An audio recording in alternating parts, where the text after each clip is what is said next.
Hola a todos, ¿cómo están? Muy buenas tardes, noches. Bienvenidos este lunes 11 de mayo a una sesión especial derivado pues al tema que ahorita está ni en México, mundialmente, en alarma o en desconocimiento absoluto como el de un servidor sobre este tema del nuevo caso, ¿no? De este virus conocido, el hantavirus Andes. Y justo nuestra ponente, pues su área de expertise es virología. Pues, qué mejor que alguien con grado de doctorado, pues nos platique qué onda que hay en esta parte científica. Esta es una clase técnica realmente dirigida a estudiantes universitarios, ciencias de la salud y profesionales que pues necesitamos saber este tema, ¿no? Y bueno, para los que son nuevos, porque justo este tema dio para que personas nuevas conozcan Med Scientific y sean nuevos por aquí, pues les presento a nuestra ponente el día de hoy, la doctora Vanessa López Guerrero, quien de formación es bióloga por la Universidad Autónoma de Aguascalientes, tiene maestría y doctorado justamente en el área de virología y vacunas. Entonces les digo, pues quién mejor para hablar de virus que la viróloga, nuestra amiga, la doctora Vane.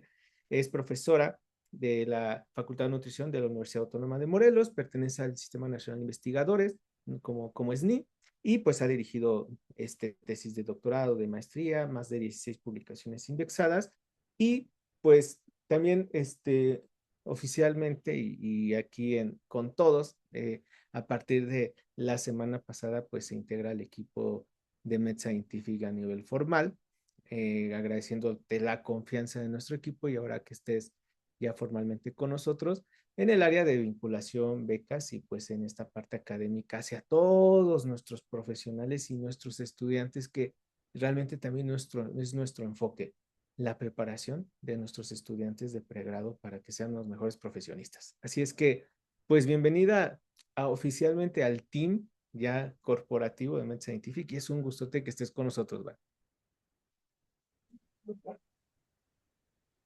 Creo que no te escuchamos, ¿eh? No sé si también tú... Muchísimas gracias, Ah, Uriel. Pues qué mejor que unirse a estos, ¿no? ¿Ya? ya. Ya, ¿verdad? Les decía que es para mí, un placer unirme, ¿no? A estos proyectos de educación continua, ¿no? Yo creo que parte importante de nuestra formación, ¿no? Como científicos es precisamente poder comunicar, pues, todo lo que la ciencia nos da para tener, pues, todas esas herramientas para poder seguir trabajando en pro de la salud, ¿no? Creo que es algo importante. Y bueno, a mí me encanta dar clases, como Ujú. te podrás dar cuenta, y pues hablar más de los virus, pues todavía más, que es lo que a mí me apasiona, ¿no? En mi expertise de los virus, pues siempre me ha fascinado cómo los virus pueden manipular y adueñarse de toda la maquinaria celular para replicarse, ¿no? Es algo bien impresionante. Y bueno, la cantidad de virus que tenemos, ¿no? Y ahora con el nuevo hantavirus, que no es tan nuevo, lo vamos a ver y les voy a explicar de dónde viene, y pues vamos juntando todas sus dudas para el final de la presentación. Y bueno, no sé, déjame ya me comparto para no perder mucho tiempo, en estar aquí platicando. Vámonos con este nuevo caso del crucero de MV Hondius, ¿no? Es Ondius, aquí me faltó una INI, pero bueno, es Ondius. Y y ahí ven mi presentación ya como presentación. Sí, Todo ¿verdad? bien, sí.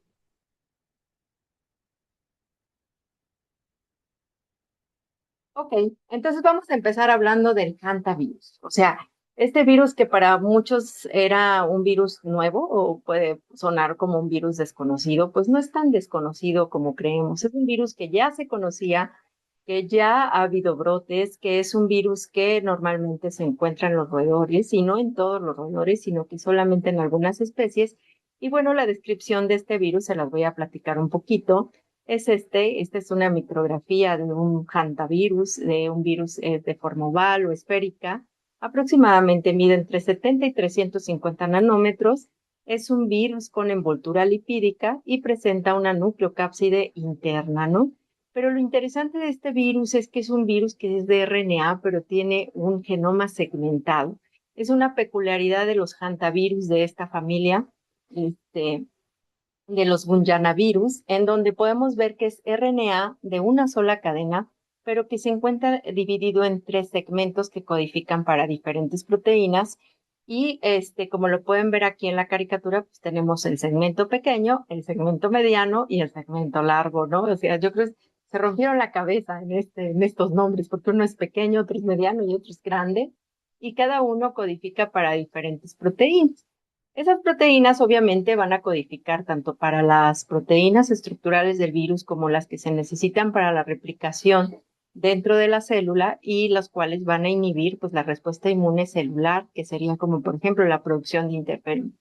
Esta inhibición de esta producción de interferón pues va a hacer que precisamente el virus se pueda replicar dentro de las células y poder ganarle, ¿no? Ganarle tiempo y pues producir miles de partículas virales. Ahora, como les decía, en este orden de los virales, perdón, de la familia Hantaviride, pues vamos a encontrar muchísimos virus. No, no crean que nada más es un solo virus, sino que de esta familia tenemos virus que infectan peces, reptiles, algunos insectívoros, principalmente en Australia, murciélagos, como casi todos los virus, y roedores, ¿no? Aquí lo interesante es que el único virus patógeno al ser humano se encuentra precisamente en los que infectan roedores. Este RNA codifica, les digo, el segmento más pequeño para la proteína N, que es de la nucleocápside, que es que se va a encontrar asociado aquí al genoma, muy cercano al genoma. Después tenemos el segmento M, que va a codificar para las proteínas o las glicoproteínas de superficie, y que son las que precisamente se van a unir a los receptores celulares que normalmente vamos a platicar que estos virus infectan normalmente células endoteliales, también células del sistema inmune, y eso, y evidentemente del tracto respiratorio, casi de cualquier mucosa puede infectar este virus, gracias a la especificidad que tienen estas proteínas por estas integrinas que se encuentran en los epitelios, como es la alfa-5 beta-3, ¿no?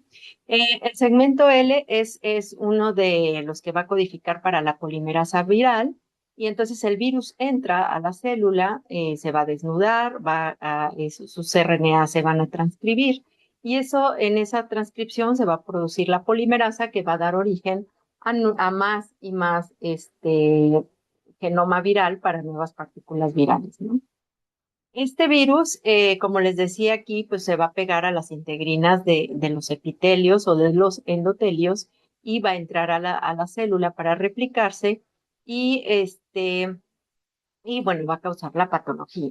Ahorita vamos a platicar un poco de qué patología es capaz de dar. Y bueno, una vez que entra, pues se van a aprender una serie de citocinas, una serie de respuestas celulares que van a alertar al sistema inmunológico, el cual va a responder y va a empezar a atacar a las células infectadas y a producir anticuerpos que nos van a proteger de futuras reinfecciones. Sin embargo, pues al ser un virus que puede ser potencialmente mortal, o puede ser muy agresivo, pues muchas veces la respuesta inmunológica suele ser muy exacerbada por la misma patología, ¿no? La inmunopatología. A veces en este tipo de virus no es tanto el virus, sino lo que prende el virus dentro de las células o lo que prende el virus en el sistema inmune, que lo que hace es que haya una cascada, una tormenta de citocinas que finalmente vienen en una disfunción endotelial, en este caso, y va a haber entrada de líquido, ¿no? Aquí particularmente hablando de un síndrome respiratorio, pues el líquido va a llenar a los pulmones y bueno, va a causar un síndrome cardiopulmonar agudo que puede conllevar a la muerte, ¿no? Pero también puede causar otro tipo de daño, como sería la fiebre hemorrágica con insuficiencia renal, que ahorita lo vamos a ver, y pero son dos hantavirus diferentes, perdón, son diferentes cepas las que pueden causar un daño u otro. Pero lo que sí es común a todos es que pues, la respuesta inmunológica puede ser bastante fuerte y llegar a causar una enfermedad grave. Ahora, el hantavirus fue descubierto entre 1976 y 1978 por este doctor Hu Guangli, que es considerado como el Pasteur de Corea, ¿no? Él, de hecho, estuvo nominado en alguna ocasión al Nobel por sus descubrimientos en virología, sin embargo, no se lo ganó. Pero él aisló el virus de un roedor que se llama Apodemus agrarius, y fue cuando descubrió que en realidad el virus que estaban detectando en estos enfermos de la guerra de Corea no era un virus que se adquiriera de persona a persona, sino que era de contacto con roedores. Ahora bien, ¿cómo se dio cuenta de esto? Bueno, ya se sabía que durante la guerra de Corea, entre 1951 y 53, muchos soldados se enfermaban, y pues era algo nuevo porque lo llamaron fiebre hemorrágica coreana.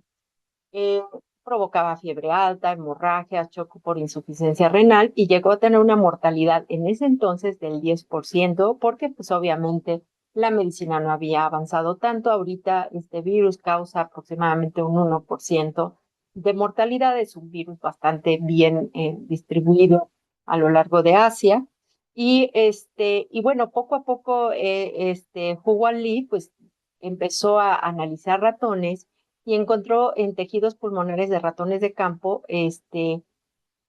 partículas virales que reaccionaban al suero de pacientes que habían tenido esta enfermedad. Entonces, de tal manera que él descubrió el causal de la enfermedad gracias a la serología, ¿no? Gracias a esta reactividad que tenían los anticuerpos contra este virus, al cual le llamó hantavirus por la cercanía del río Hantan.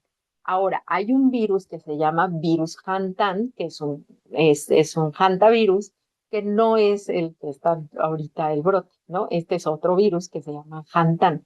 Y este virus Hantan pues como si realmente era algo que se detectaba mucho, sobre todo en personas que habían tenido contacto con roedores o en el campo. Pues este investigador, lo que hizo, Wan Lee lo que hizo fue hacer una vacuna que se llamó Hantavax y que fue autorizada en Corea, y que fue administrada durante años a miles de soldados coreanos, aunque nunca ha sido una vacuna que se distribuya a nivel mundial y que nunca llegó a probarse ni en Europa ni en Estados Unidos por el método en el que se hace, porque son cerebros de ratón infectado, el cual pasa por un proceso de inactivación. Sin embargo, pues sigue siendo muy inmunogénica y sigue siendo muy reactiva, y los efectos secundarios pues son muchos, pero además no protege de todos los hantavirus, sino solamente de este virus, hantan. Entonces, pues realmente no es una vacuna que pueda ser aplicada ni siquiera más que para este virus, ¿no? Lee publicó cientos de trabajos científicos siempre, y impulsó redes internacionales dedicadas al estudio de hantavirus y formó muchos investigadores, y en 1921 incluso apareció, les digo, en la lista de científicos considerados a candidatos al Nobel por el impacto mundial de sus descubrimientos acerca de los hantavirus. Y otro de los brotes que ha sido muy sonado es el brote de Puyén en Argentina. Este fue en 1918, y entre 1918 y 1919, digo, en el 2019, justo fíjense, antes de la pandemia, ¿no?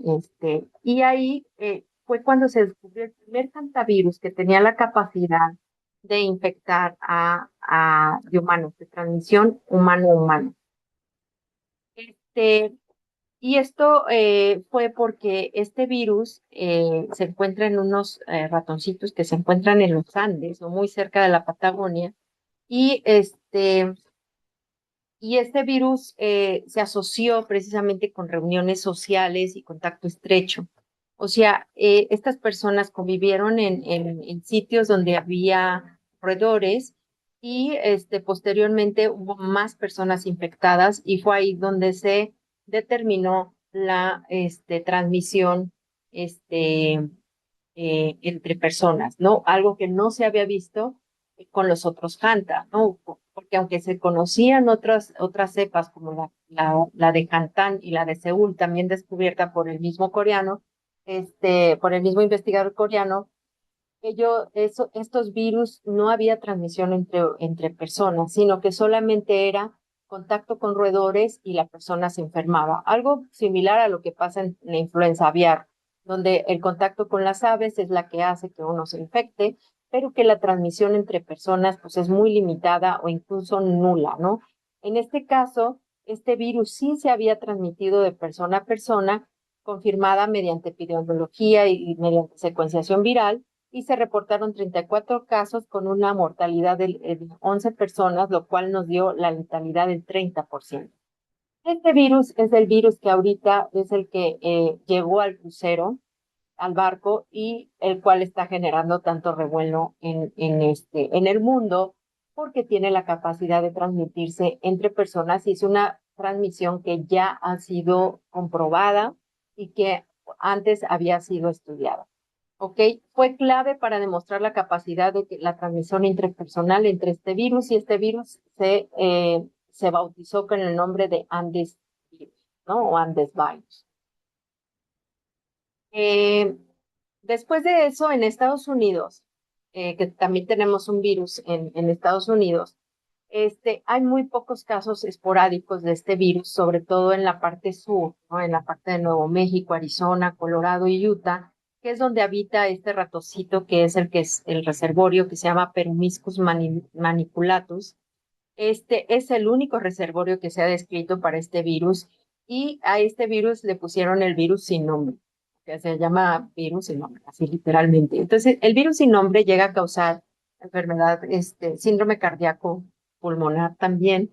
Y los casos que se detectan, les digo, son normalmente de personas que tienen contacto directo con este roedor, ya sea gente que se va de campamento, gente que es exploradora, biólogos, en fin, granjeros que tienen contacto con heces, con fluidos de los ratones. Ahora, si ustedes me preguntan en los ratones qué hace, pues parece ser que es un virus que no causa una enfermedad en los ratones, sino que incluso puede ser persistente y pueden mantener una replicación sostenida estos ratones de tal manera que pueden excretar grandes cantidades de virus en heces y orina sin que le cause una enfermedad fatal a los ratones.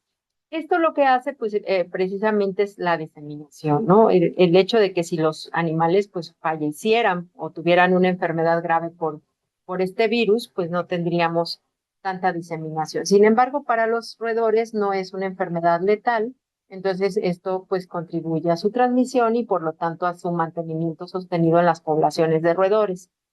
Lo que sí se hace y se ha hecho es que a nivel, digamos, veterinario, sí se hace una vigilancia epidemiológica, sobre todo en Estados Unidos, cuando muchos de estos animalitos son atrapados como mascotas o para alimento de otros animales que se tienen en cautiverio. Y pues se tiene que hacer pues un seguimiento de que estos ratones no están infectados. Sin embargo, pues como no hay una transmisión a los humanos, pues no hay una vigilancia en las personas, digamos, entre las personas, porque la verdad es que nunca se ha detectado una transmisión persona a persona de este virus.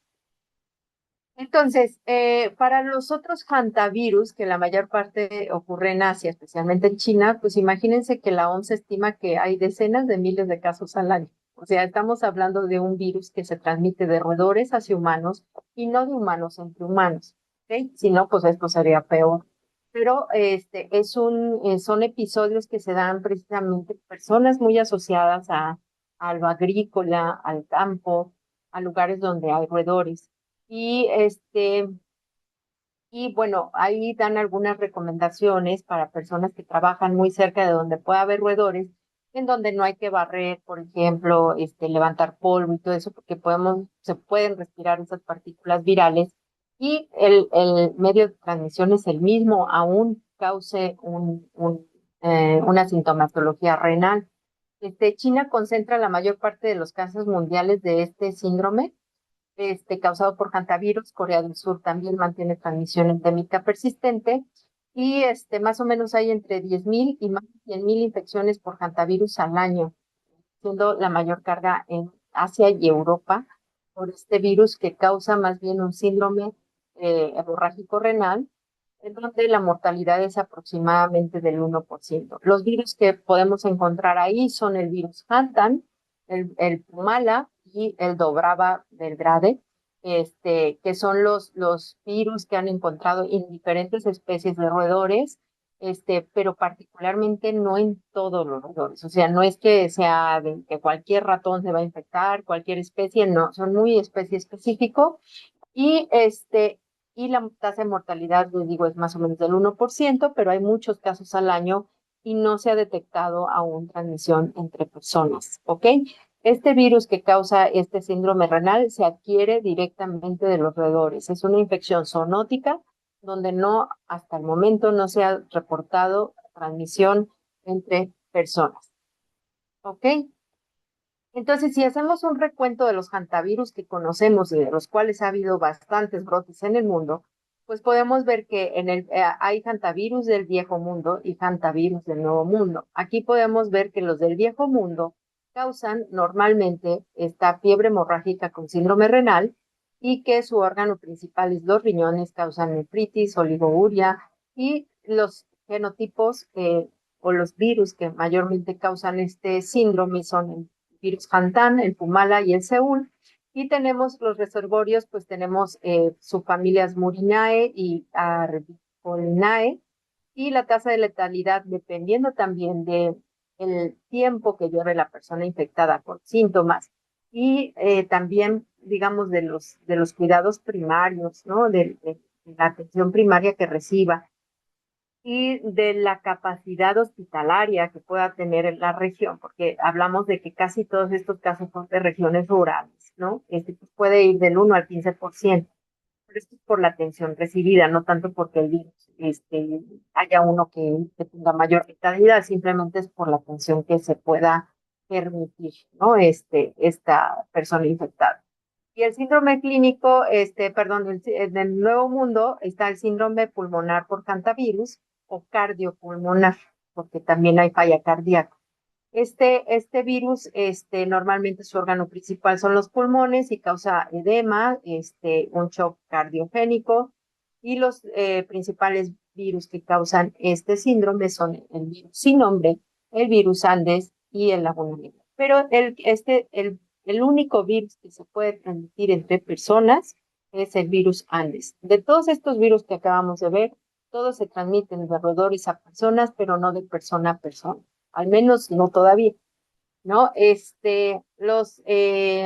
Los diferentes reservorios que podemos tener, pues es el ratón colilargo, el ratón ciervo, y la tasa de letalidad aquí sí es un poco mayor, hablábamos ahorita de un 30, pero pues en algunos casos o en algunos brotes ha sido hasta el 60%. Entonces estábamos hablando de un virus que sí causa una letalidad muy grande cuando pues es adquirido, ¿no? Este, ¿Cuáles son los síntomas? Bueno, este virus pasa por un periodo de incubación que puede ir desde 7 días hasta 5 o 6 semanas, ¿no? Este periodo de incubación mantiene al virus con una replicación bajita en los endotelios sin causar ningún más que sintomatología leve, ¿no? Que parece una gripe. Ahí sí nos podemos confundir con todos los virus que quieran, contra influenza, COVID, resfriado común, todos, porque la fase inicial dura de 3 a 7 días y parece una infección mal, fiebre alta, cansancio extremo, dolores musculares, dolor de cabeza, escalofríos, náusea, vómito. Y es aquí donde ya empieza la viruela. O sea, previo a eso, no se ha reportado un síntoma en particular, ¿no? O sea, hay como que esas 5 o 6 semanas puede estar ahí el virus sin que cause mayor, mayor síntoma, ¿no?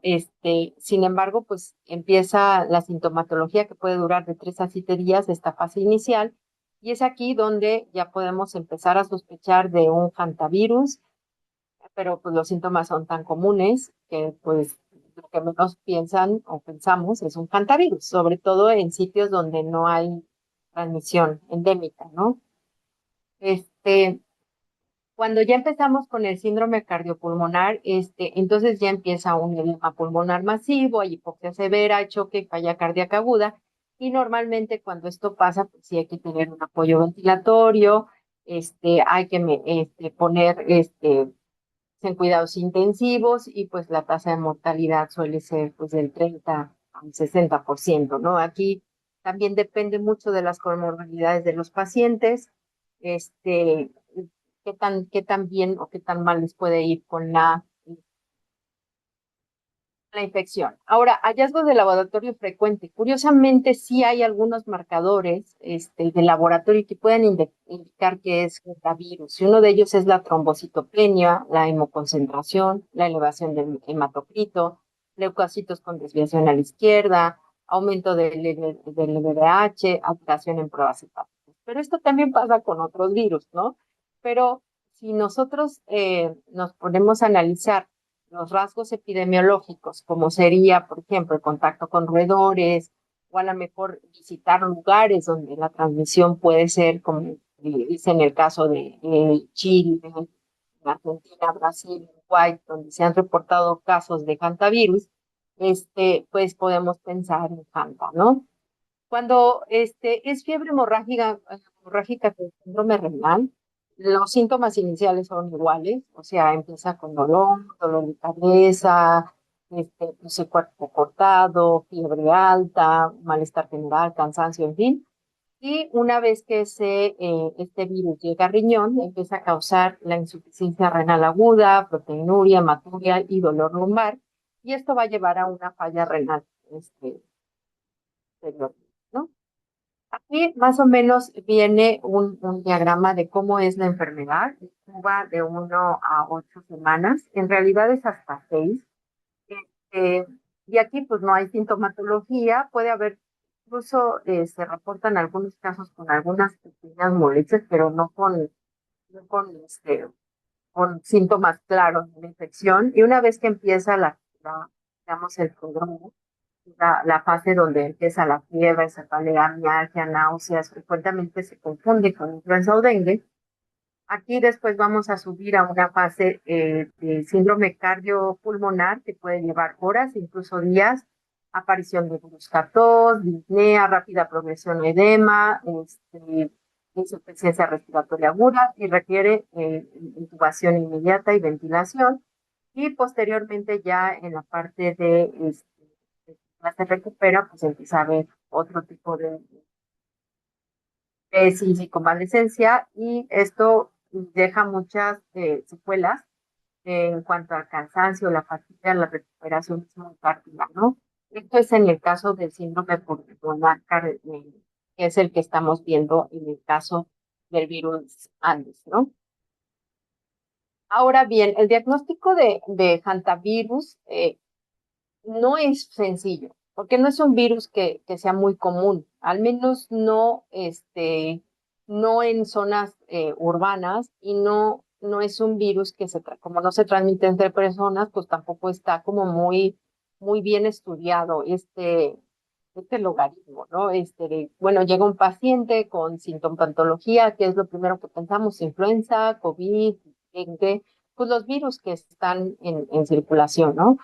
Sin embargo, pues hay que tener una serie de factores a considerar cuando sospechamos del diagnóstico de hantavirus, que es la sospecha clínica, el antecedente epidemiológico y los estudios de laboratorio. ¿Okay?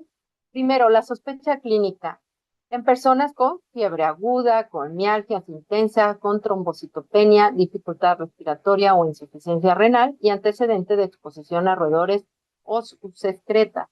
¿Ok? Factores epidemiológicos importantes. Limpieza de bodegas. Personas que trabajan en graneros, en bodegas, donde puede haber roedores, hay que sospechar de hantavirus. Contacto con áreas rurales. Personas que vivan muy cerca del campo y que tengan contacto con roedores, sí o sí, podemos sospechar de hanta, pero también de influenza aviar, ¿no? Entonces hay que hacer diagnósticos diferenciales. Las personas que van a acampar, ¿no? Que muy probablemente también haya excretas y haya orina de ratones por ahí y que se pueda levantar polvo y podamos respirar esas partículas virales. Exposición ocupacional, personas que trabajan con roedores en general, y brotes en zonas endémicas. Si allá hay un brote, pues podemos sospechar de hantavirus.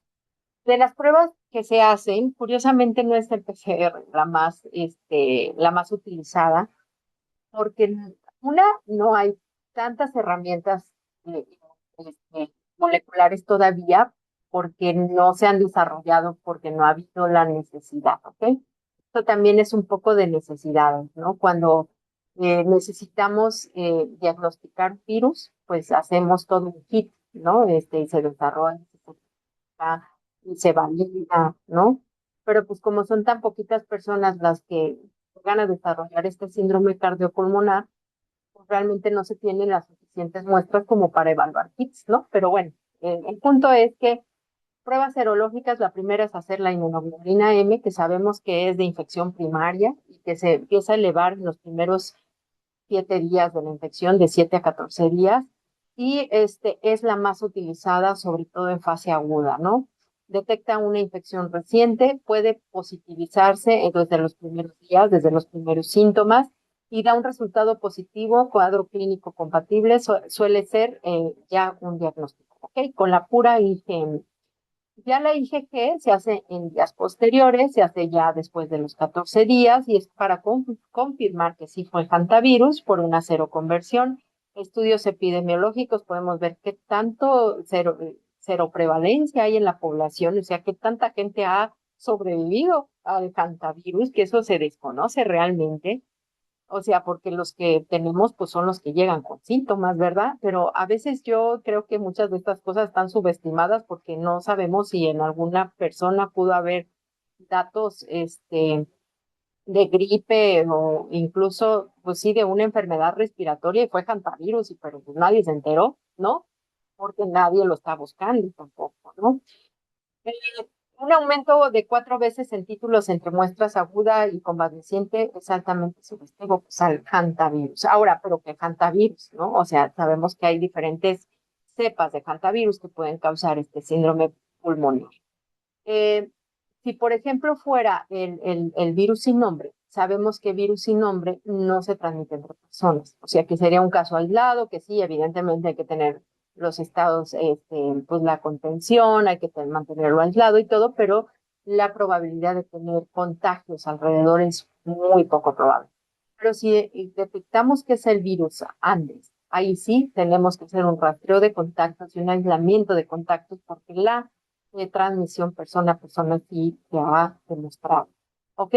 En el caso del PCR, pues es una prueba molecular muy específica en donde sí podemos diferenciar qué tipo de hantavirus es, lo cual puede dar pues una alarma o hasta cierto punto un estado como de, bueno, de vigilancia, pero un poco menos alarmante cuando sabemos que son virus que no se ha demostrado su transmisión en persona. Entonces, en fase temprana es más útil cuando empezamos, cuando hay viremia.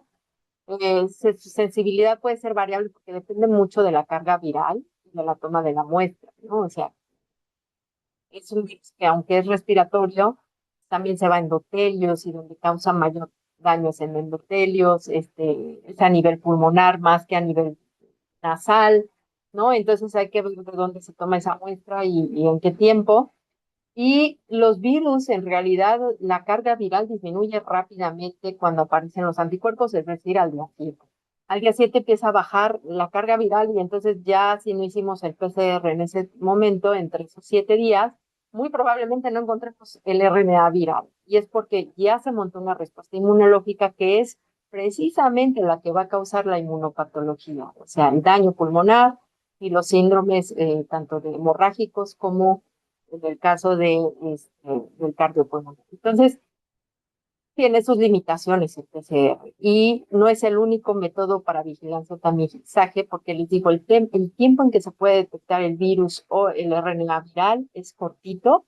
La carga viral disminuye cuando inicia la respuesta inmune y muchos pacientes llegan ya graves y ya graves la carga viral es muy bajita y poco detectable. Entonces es mucho mejor detectar los anticuerpos.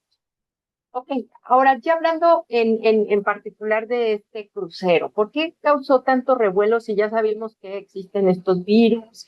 Se han reportado varios brotes, el brote del 19, ¿no? Del 2019 en Argentina.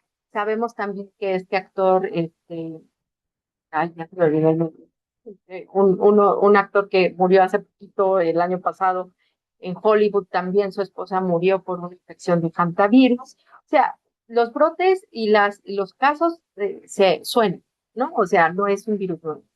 ¿Por qué fue aquí? Porque es la primera vez que se detecta en un crucero. Y eso es grave porque, pues, al ser endémico de Sudamérica y de Asia y Europa, pues hay muchos países que no tienen hantavirus, ¿no? Incluso continentes que no tienen hantavirus. Entonces, el hecho de que esto pueda propagarse de persona a persona en un medio de transporte que puede viajar a lo largo del mundo, pues es bastante preocupante. Eso es como la preocupación, ¿no? Este es un crucero que es de expedición, o sea, es un crucero que se utiliza mucho en hielo, ¿no? De clase hielo polar, clase 6. Yo me imagino que es como un rompehielos y tiene una capacidad aproximada para 170, 190 pasajeros y opera principalmente rutas antárticas a Árticas, o sea, va del cono sur al cono norte, y más o menos esto fue la cronología de lo que pasó en el crucero y los protocolos pues no están diseñados para este virus, o sea, están diseñados para COVID, para otros virus, influenza, en donde pues si alguien se siente mal en un crucero y todo, pues tiene que haber la medida primero de aislamiento y después traslado a un centro de salud adecuado en donde sea atendido, ¿no? Si es que se empieza a, a enfermar de más, ¿no? Pero bueno, este cero sale de Ushuaia, en Argentina, de la región sur, y va hacia Islas Canarias, ¿no? Entonces, aquí en Argentina se suben varios pasajeros, fueron 147 tripulantes en total, contando ya la tripulación, y dentro de ellos, pues iba una pareja que habían tomado pues una expedición en el campo, y bueno, esta es una zona donde la transmisión del virus Andes se da de roedores a personas, ¿no? De personas a personas, justo es por ahí donde fue el brote 19, que fue de transmisión persona a persona. Entonces ellos se suben al barco y el 11 de abril, fíjense, 11 días de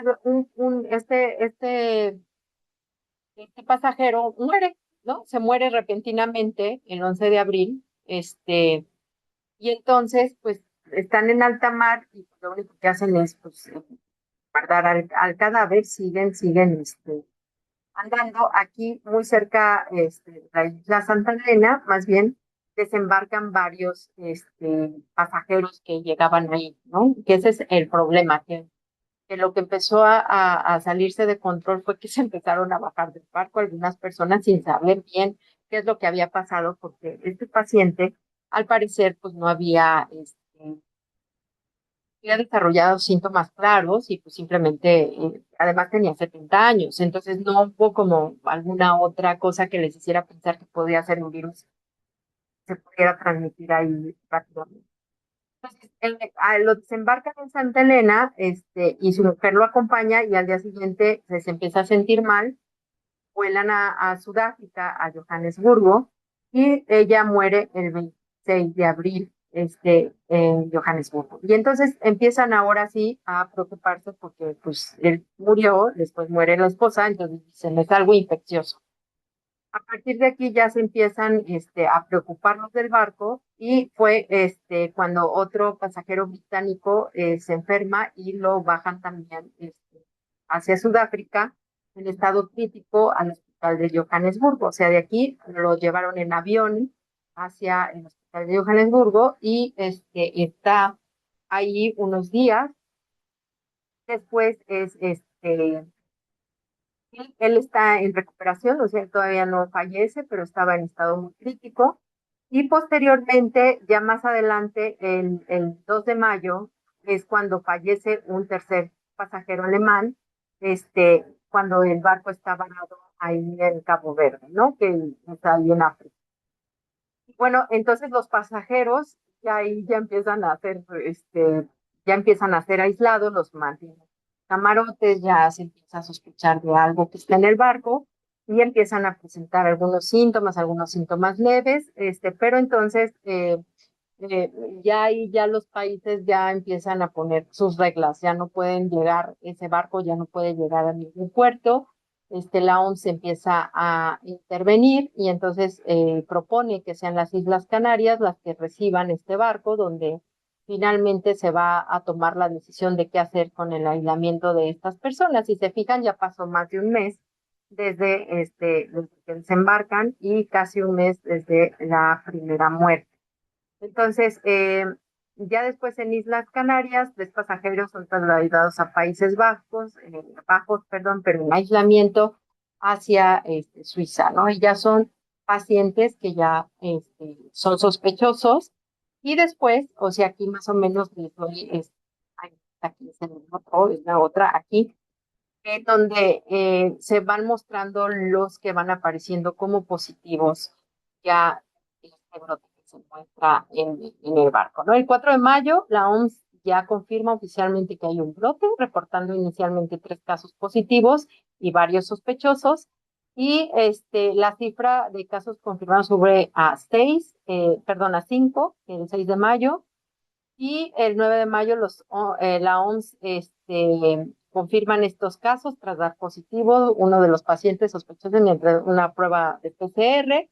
Y hoy, 11 de mayo, trasladan a todos los pasajeros a diferentes países, pero de manera con un protocolo de aislamiento muy estricto, donde van a estar aproximadamente otros 42 días en aislamiento en cada uno de sus países. Para eso se firmaron varios convenios y varios compromisos por parte de cada uno de los países que mandaron, pues fueron transportados en avión a Estados Unidos, a España, a Francia, a países, al Reino Unido, Australia, o sea, hay como que estos pasajeros ya no están en el barco, porque también era un tema de humanidad, ¿no? O sea, ya no había habido más síntomatos, o sea, no había habido más pasajeros con sintomatología dentro del barco, y y pues ya estaban desesperados también porque pues no sabían si se habían contagiado o no, y además hubo pasajeros que se bajaron en Santa Elena, que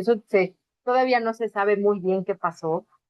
Se están rastreando los contactos de esas personas que viajaron en esos aviones, pero se bajaron por un tema de que hasta ahí llegaba su viaje, no porque se sintieran mal, pero de todas maneras pues hay que hacer la vigilancia porque pues, en teoría estuvieron en contacto con las personas infectadas, y bueno, ese es el gran reto, ¿no? El encontrar esos contactos y esos contactos dentro de los aviones de las personas que han viajado a partir de ese crucero. Los últimos que fueron desalojados el día de hoy, que ya nada más el barco se quedó con 30 tripulantes, los cuales están siendo monitoreados, o sea, asintomáticos, y se van a quedar en el barco hasta que cumplan la cuarentena, mientras se van a llevar protocolos de desinfección en el barco con personal que va a ir de diferentes instituciones, entre ellas pues la Organización Mundial de la Salud está coordinando esto para desinfectar el barco y mantener a la tripulación pues todavía en cuarentena del barco, y las personas que salieron el día de hoy pues tienen estrictos protocolos de aislamiento, ¿ok? Están en hospitales, en total aislamiento y en total monitoreo. Les digo, porque hacer una PCR y que salga negativo no quiere decir que no tengas el virus, sino que hay poco, ¿no? O sea, que la viremia es muy bajita. Y justo el día de hoy ya hay una pasajera francesa que desembarcó en Tenerife, que dio positivo tras ser hospitalizada en París. Ya hay un pasajero en Estados Unidos que está en Nebraska y que ya dio positivo. Y en España bajaron 14 que se encuentran en el Hospital Gómez Ulla, perdón, que ya dio positivo en una PCR. Entonces, los otros 3 españoles siguen confinados y hasta que no pase todo el tiempo de cuarentena, pues van a poder ser ahora liberados. Y pero estas personas en realidad no han tenido contacto con ninguna persona que no fuese del barco. El problema real viene de las 6 o 7 personas que bajaron en Santa Elena, que se perdió el contacto con ellas cuando se bajaron, y que si no estaban infectadas, pues qué bueno, pero si hay por ahí alguien infectado y viajó en avión y y hay por ahí que viajó a Canadá o todo eso puede ser un problema de salud. Pero la ventaja es que no hay, la transmisión tiene que ser muy cercana o de mucho contacto. O sea, en el barco se dieron las condiciones óptimas para que fuera ese contacto. O sea, son áreas cerradas, los camarotes muy probablemente estuvieron conviviendo muy cerca, eh, contacto muy estrecho con las personas son los que pueden favorecer el paso de persona a persona. No es un virus como el COVID, no es un virus de aerosoles, no es un virus que se mantenga por el aire, no es un virus que si alguien está hablando de lejos se mantenga en una habitación. O sea, realmente para que la transmisión de persona a persona tiene que haber un contacto mucho más cercano y mucho más prolongado. O sea, también se habla de cuestiones de tiempo. O sea, que los del barco estuvieron mucho tiempo juntos y muy probablemente cuando falleció esta persona, ¿no? Que no se sabía en ese momento que tenía, pues muy probablemente si la esposa estaba infectada, pues la abrazaron, la consolaron, ¿no? Se dio ese contacto entre lágrimas o seguramente hubo ahí un acompañamiento muy cercano que justo propició pues el contagio de los demás pasajeros, ¿no? Estos tres fallecimientos todavía hay contactos que rastrear y posibles sospechosos. La vigilancia epidemiológica seguirá para rastrear a todos estos posibles casos. Sí se han prendido alertas, por supuesto que sí. Sí hay una vigilancia, sí, sobre todo de los pasajeros que estuvieron en este barco y que bajaron y que hay que seguir, pues, como detectives, ¿no? Seguir esas rutas, seguir esos aviones, quienes estuvieron en esos aviones y muy probablemente ya muchas de estas personas que estuvieron en estos aviones ya estén en contacto. Se habla poco de ellos, sí, muchas veces es por no generar una alarma mundial ante un virus que es poco probable que se vuelva un virus pandémico por sus propias características. Pero les digo, más allá de pensar de que hay un nuevo virus que es un virus que se pueda propagar fácilmente, no es así. Por supuesto, hay condiciones que pueden agravar el problema, ¿no? Personas con comorbilidades, como siempre lo hemos platicado, personas que tengan alguna inmunosupresión, pues son mucho más susceptibles. Y entonces, pues la verdad es que la prevención siempre está pues, si tenemos contacto con lugares donde posiblemente haya roedores, o sea, como lo dicen en casas y todo eso, pues hay que mantener siempre, pues, pues, rellenar, ¿cómo se llama? Grietas, cosas donde pueda haber roedores, en fin. En zonas rurales es donde tenemos el mayor riesgo de contagio de roedores a humanos y si alguien presenta síntomas, pues evidentemente, como siempre hemos dicho, para cualquier virus, esa persona tiene que guardar aislamiento, ponerse cubrebocas, siempre tratar de no asistir a lugares concurridos, no tener contacto con otras personas de manera cercana. Y eso es algo que la pandemia nos ha enseñado, pero que a muchos se les ha olvidado. Que si estamos enfermos, no debemos ir al súper, no debemos ir a clases, no debemos estar en lugares cerrados, en lugares concurridos y mucho menos saludar de beso a nadie, ¿no?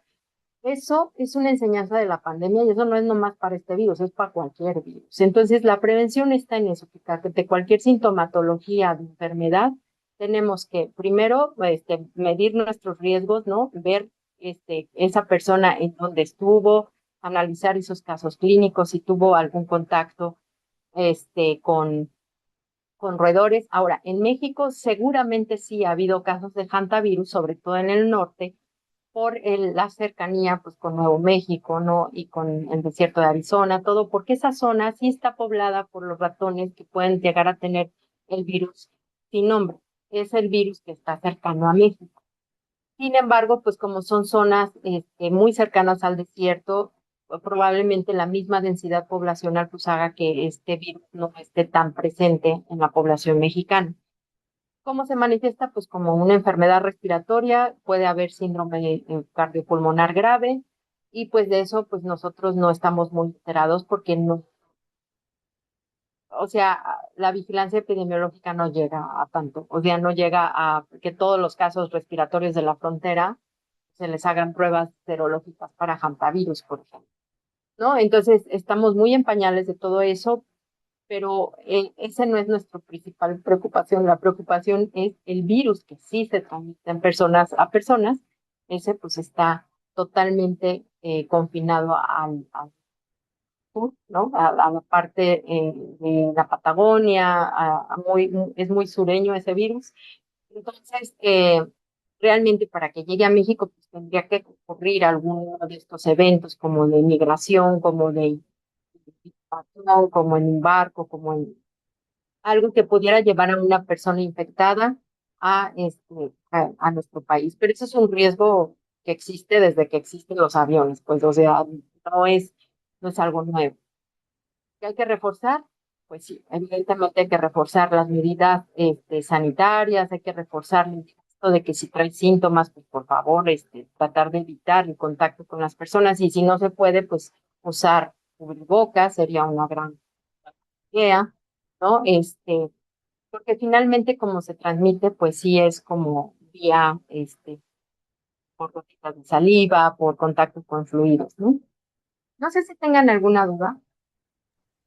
Hay varias, Voy a amiga. dejar de contar Hay varias. Y bueno, para primero, verlos. primero, Ojos, darte me las imagino. gracias Ay, gracias por la brillante disertación.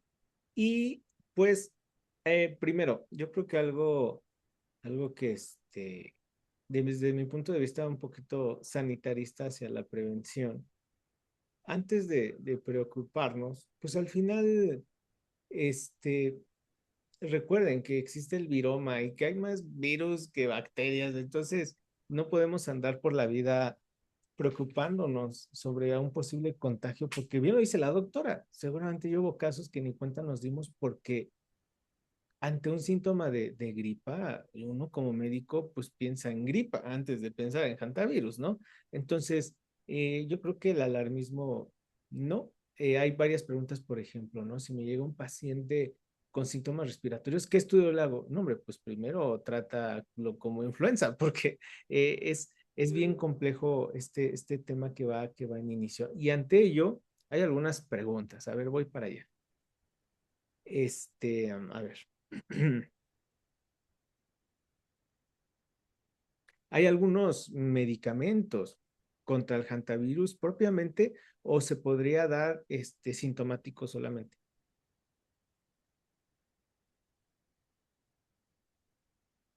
mira, se ha probado experimentalmente, sobre todo en ratones, ¿no? Que es el modelo, la ribavarina, que es un antiviral, pero funciona solamente ahí. O sea, en pacientes no se ha visto mejoría. No hay ningún antiviral hasta el momento que sea factible.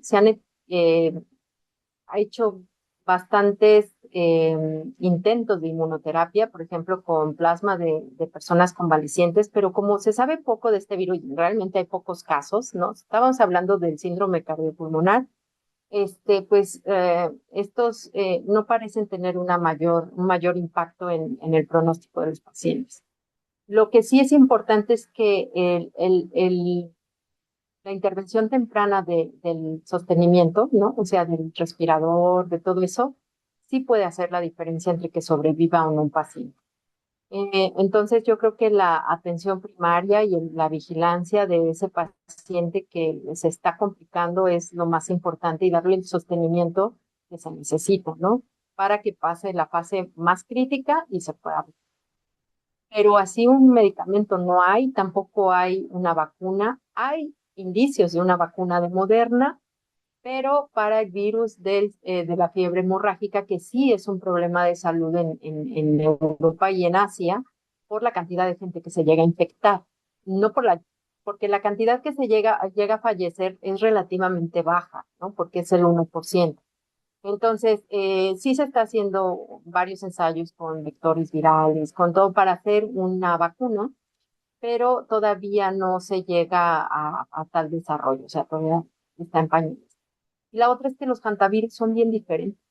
entre ellos. O sea, una vacuna contra hantavirus no te va a proteger, por ejemplo, para el virus Andes, no te va a proteger contra los virus del viejo mundo y viceversa, ¿no? Entonces hay que ver los antígenos que son más, digamos, conservados entre estos hantavirus y empezar a hacer investigación sobre ellos, ¿no? Perfecto. Hay muchas dudas sobre si ya hay brotes epidemiológicos, si ya hay, este, si se puede similar al COVID-19 en la tormenta de citocinas. Estamos, creo que muy jóvenes en el tema agudo. O sea, quisiéramos irnos 2 años al futuro y darles todas las respuestas, así como en el COVID, que pasó, ¿no? Tenemos mil dudas y realmente todo era en el aire, ¿no? Pero hay una pregunta que a mí me gusta mucho, que es la última que está ahí.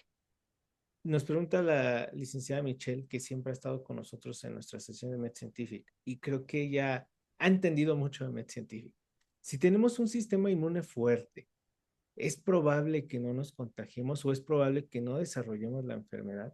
Y esto, me encantaría esta respuesta porque me enseñaste tu protocolo de investigación en el Congreso y yo estoy encantado de cómo tú mismo puedes ser fuerte ante los virus.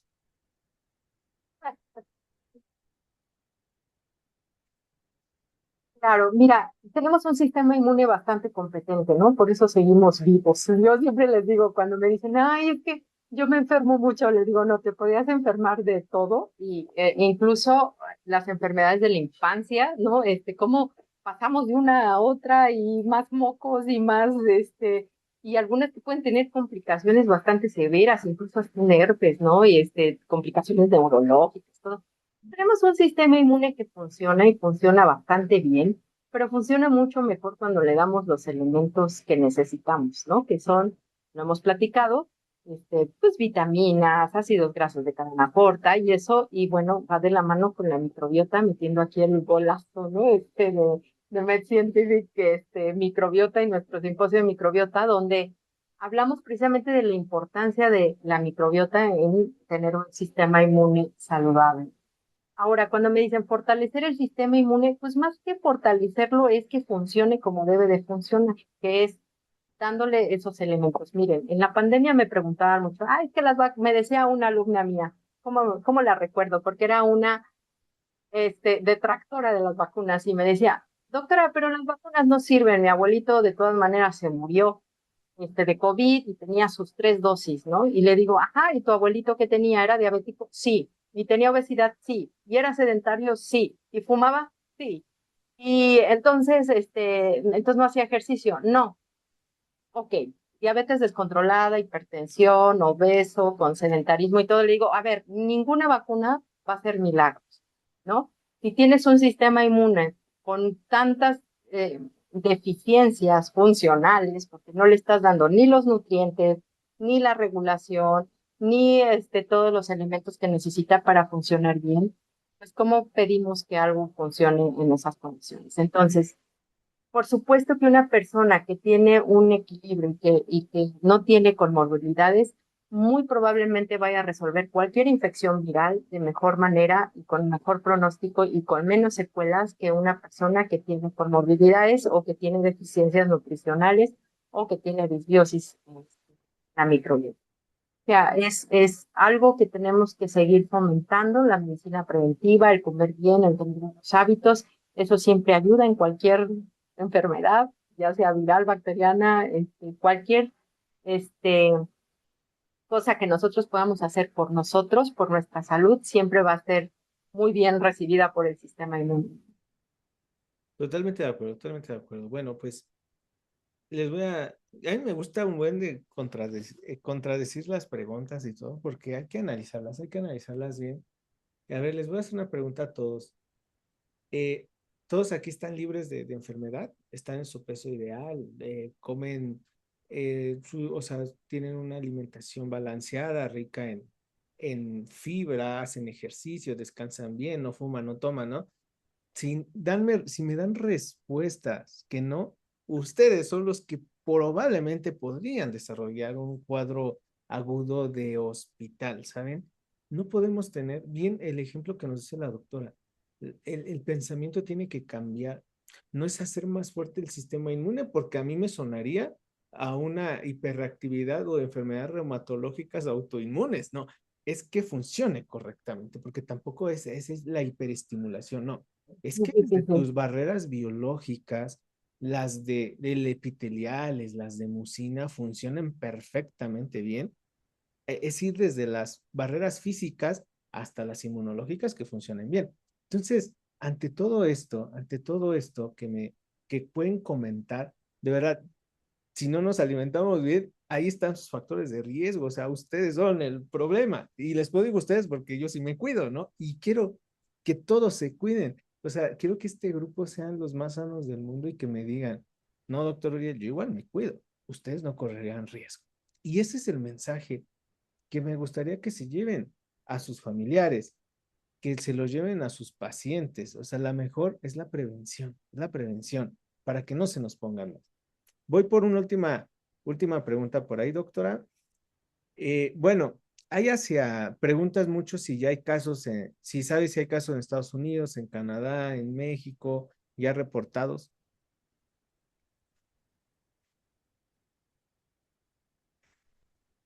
Sí, el primero que está en Estados Unidos del paciente que acaba de llegar, ¿no? Que fue desalojado del barco, pero está en total aislamiento. Él no ha tenido contacto con nadie, simplemente está en observación en un hospital de Nebraska.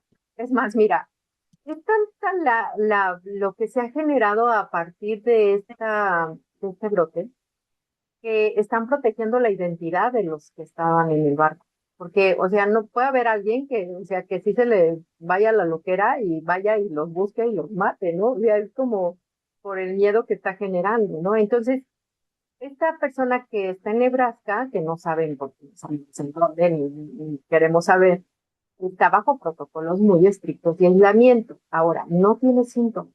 Dio positivo a una PCR. Muy probablemente vaya a tener síntomas, sí, pero ya está atendido y está en aislamiento y seguramente pues, no tendrá, al ser atendido desde el día uno, pues no va a tener mayor complicación porque va a tener toda la atención en la sintomatología, en controlar la inflamación desmedida, en controlar el edema pulmonar si es que así se da, porque les digo, muchos de los pronósticos de estos virus es como la prontitud, igual que con el COVID, en que tú llegues a tomar una atención médica. Si llegas ya con un daño pulmonar, pues ya tratado, pues evidentemente lo que hay que hacer es muy poco. Pero si tienes todavía esa ventana de tiempo de poder medicar, incluso con esteroides, lo que se ocupa pues para evitar una inflamación exacerbada, pues lo hacen. Y muy probablemente sus pacientes que están dando positivo ahorita, que ya están en aislamiento, que están en atención médica, no van a tener mayor problema con resolver la infección. Ah, una cosa que estoy viendo aquí en el chat, no se ha detectado que otros mamíferos, al menos de estos virus, tengan, porque decían, bueno, si yo tengo un perro y se come un ratón silvestre o va y huele en las madrigueras, todo eso, se hizo un estudio muy grande en Estados Unidos justo con perros y gatos y coyotes en la región de Nuevo México. Se muestrearon y, o sea, de 184 perros, o sea, 4 salieron positivos en anticuerpos, pero cuando se les hacía PCRs, todo eso, no había carga viral, ni antígeno viral, ni nada. Lo que se cree es que no es una infección exitosa, que probablemente entren en contacto con el virus, pero el virus no tiene la capacidad de infectar hasta ahorita, pues ningún perro, ningún gato, ningún coyote.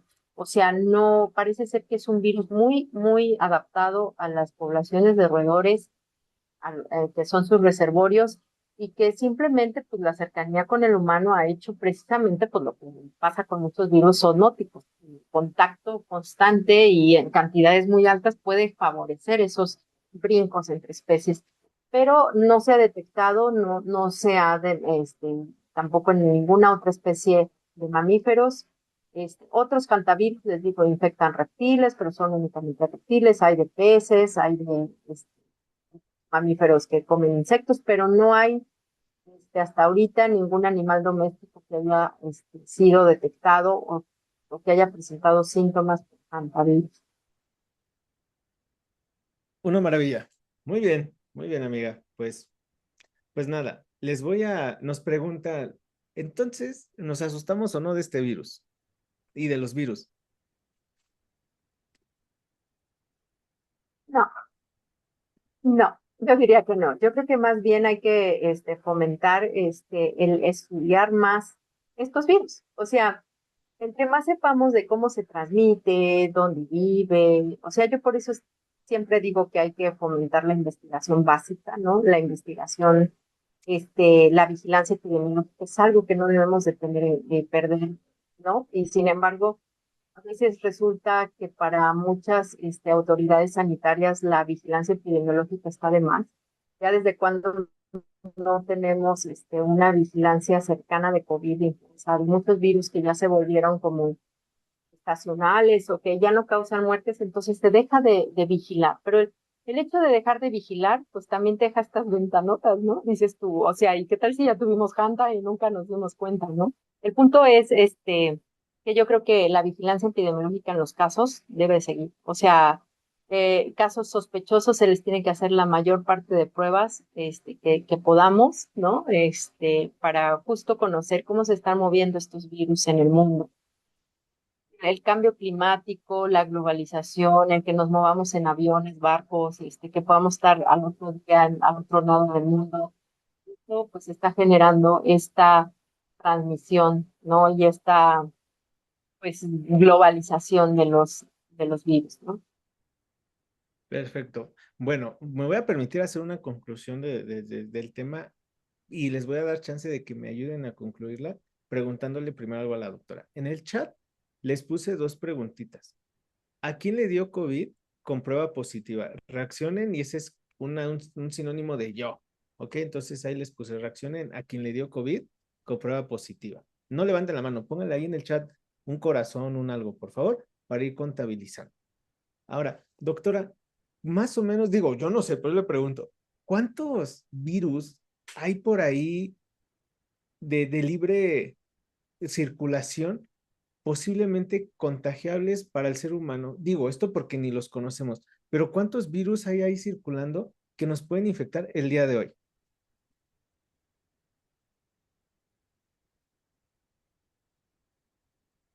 Híjole, ¿qué te digo? Conocemos muy pocos en realidad, pero pues la estimación, fíjate, conocemos 10.000 virus, están registrados en una base de datos, ¿no? Y eso incluye animales, plantas, todo.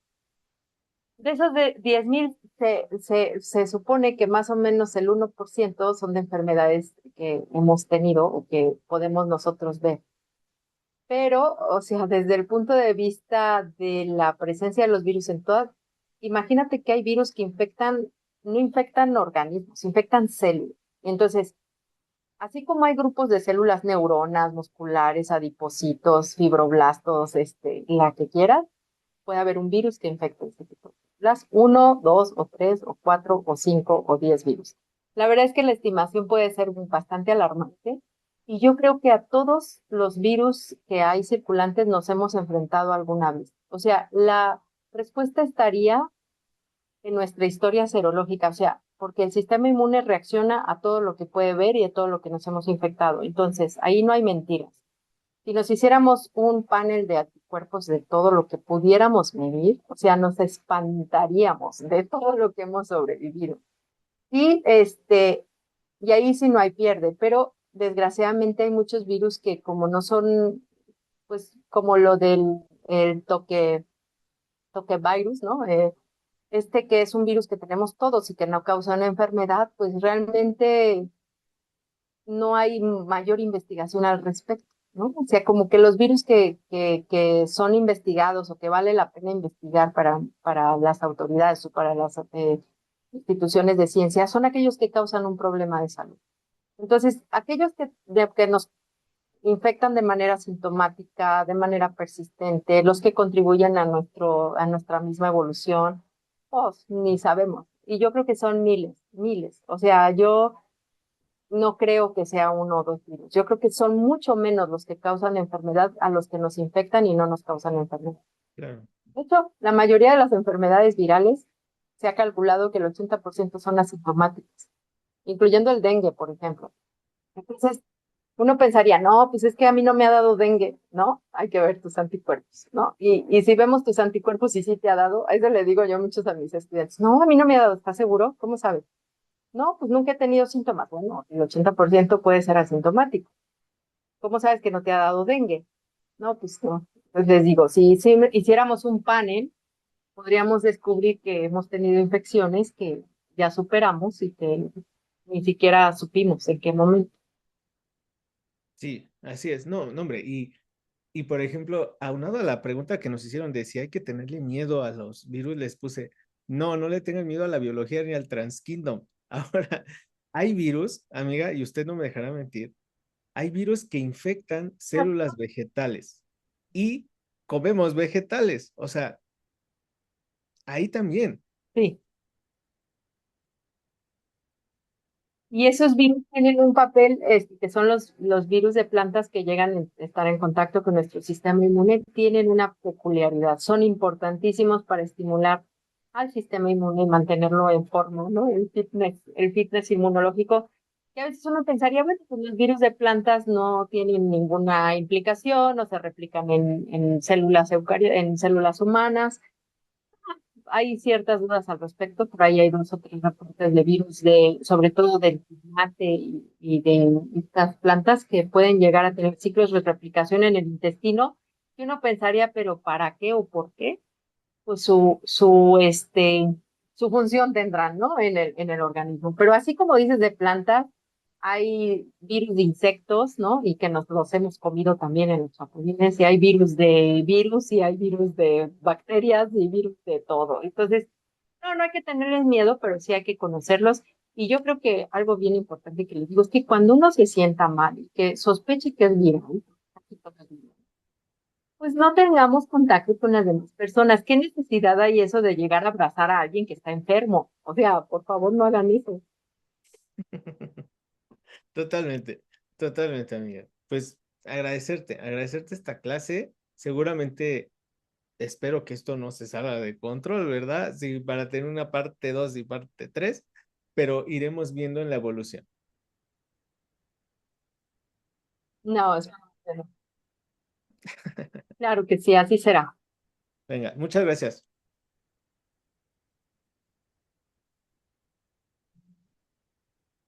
Muchas gracias, nos vemos, hasta luego. Hasta luego. Listo, amigos. Pues vaya, qué tema, ¿no? Qué tema y vean, vayan todos por un sistema inmunológico competente y no se preocupen de vivir, porque la única manera que no te contagies es pues no salgas de tu casa y eso pues quién sabe, ¿verdad? Entonces, venga, vayamos por buenos hábitos, vayamos por una buena alimentación, un buen ejercicio, un buen descanso, que es lo que nos da un sistema inmunológico competente antes de alarmarnos, porque antier me iba a dar gripa y pues yo pensé primero que era gripa antes de hantavirus, ¿no? Entonces, vámonos, vámonos hacia la parte preventiva, sí hay que conocer, hay que esto, pero no nos alarmemos hasta que no tengamos un brote aquí en México, o sea, no se preocupen todavía, mejor conozcan y vean esa integridad que podemos tener del sistema inmune a través de tus buenos hábitos, ¿no? Siempre nuestros pacientes que más mal se ponen, pues sin duda son las poblaciones de riesgo. Quizá niños, adultos mayores, pacientes inmunodeprimidos, pacientes con enfermedades crónico-degenerativas que no se han controlado, comorbilidades asociadas, o sea, siempre van a ser esos pacientes y el COVID pues nos lo volvió a enseñar. Y esa pregunta que les hice por ahí en el chat, ¿a quién le dio COVID? Pues seguramente a todos ya nos dio una o dos veces y aquí estamos. Nuestro sistema inmune es competente. Si no, pues nos hubiéramos muerto todos. Entonces, es una reflexión que se les da a esto de tu sistema inmune que funciona, aunque ni tú se lo ordenes, ¿no? Decía la doctora Vanessa. Ojalá le digan mis alumnos y ojalá piensen que su sistema inmune funciona porque están aquí en este mismo momento. Y eso es cierto. Entonces, pues pues qué padre, esto es mucho hacia la reflexión con un enfoque científico claro, pero bueno, ya las autoridades nos dictarán sobre tratamientos, o sea, ahorita ni existen, bien nos dice la autora, no hay vacuna, no hay un tratamiento específico, pues regresen al COVID, ¿cómo pasó? ¿Cuál fue la evolución de la ciencia? ¿Cuál fue la evolución del tratamiento posible, la vacuna? O sea, fue un proceso y pues hay que esperarnos. Estas enfermedades emergentes, estas enfermedades agudas, pues así son, ¿no? No son las clásicas conocidas y nos tenemos que adaptar a ello, a la globalización, al que mañana todos ustedes pueden tomar un avión a cualquier parte del mundo y quizás el precio que, que se paga al ser ya sin fronteras, ¿no? Sin fronteras mentales, al ser globalizados y pues tenemos que prepararnos y no hay como el estilo de vida y la salud, ¿ok? ¿Cómo ven? Pues hasta aquí, déjenme ahora cambiar de tema. ¿Va que va?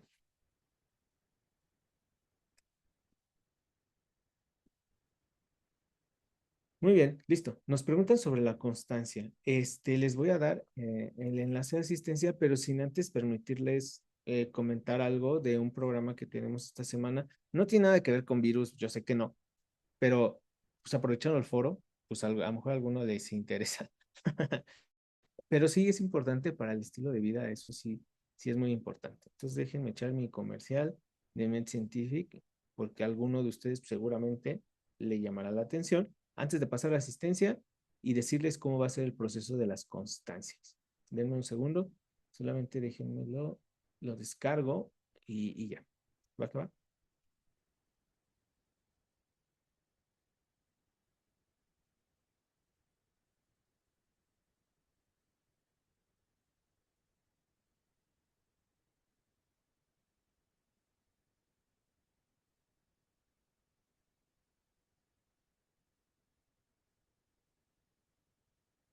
Déjenme, ya, ahora sí se puede. Bueno, pues, no, este no era.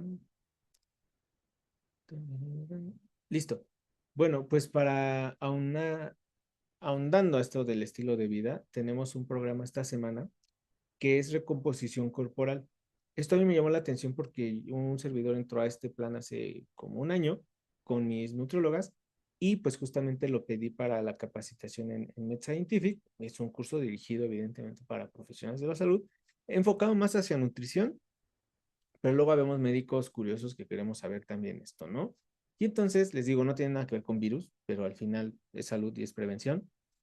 Es un programa intensivo desde el 13 al 15 de mayo, es pues esta semana básicamente, y está avalado por la Universidad de Oriente de Puebla, recomposición corporal, y lo que veremos es bases fisiológicas y metabólicas de pues, el ejercicio, balance energético y participación de los nutrientes, se va a ver termodinámica, balance energético, el módulo 2 el día 2 regulación molecular, factores moduladores, de esta recomposición corporal, ejercicio y el estar bien muscular y metabólicamente hablando. Módulo 3 ejercicios de fuerza, sobrecarga, los HIIT, todo eso que nos estamos metiendo al gym, esto hay que saberlo. Y intervenciones nutricionales. Les digo, no es de virus, evidentemente, pero seguramente a algunos les llamará mucho la atención. ¿Ok?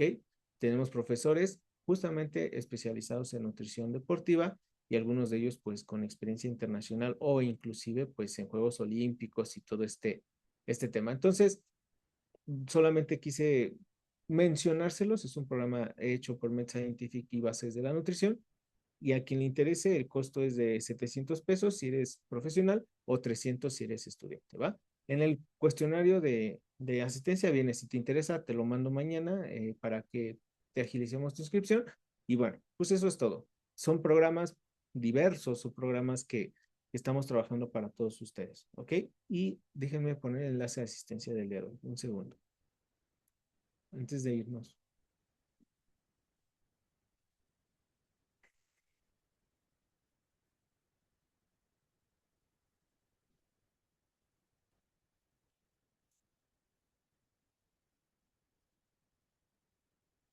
Perfecto, se encuentra el enlace de asistencia.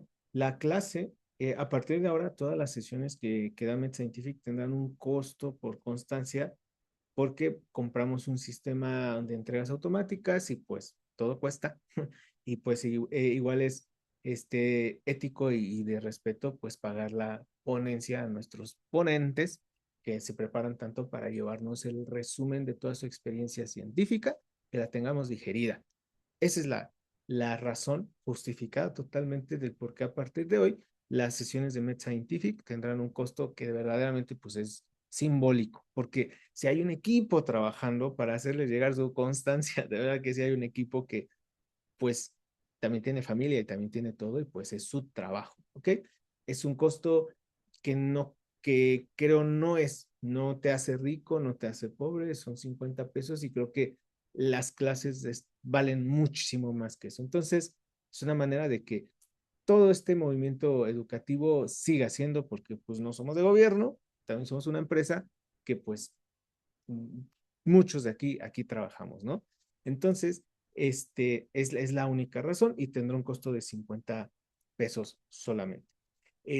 Quienes sí quieran la constancia, píquenle ahí, si quiero constancia, y mañana a primera hora se les manda el enlace de pago, su registro del pago, y básicamente el día miércoles ya tienen su constancia en su mail, todos lo que la paguen el día de mañana. Solo hay 24 horas para el pago porque pues es un equipo que va a estar disponible para esta tarea y pues es una manera de automatizar los procesos y procesos que pues generan un gasto administrativo para MedScientific, para un servidor y pues que creo que pues también es justo que se le retribuya a nuestro equipo y más a nuestros ponentes su tiempo, su impecable profesionalidad en la enseñanza y pues que realmente a nadie esos 50 pesos te los puedes gastar en otra cosa, ¿no? Entonces, es por ello y es un aviso pues parroquial que a partir de ahora tendrán costo las clases pues de alguna manera para seguir con esta calidad y que ya 2 años básicamente no costaron, pues ya necesitamos un poco de su apoyo. Así es que es por ello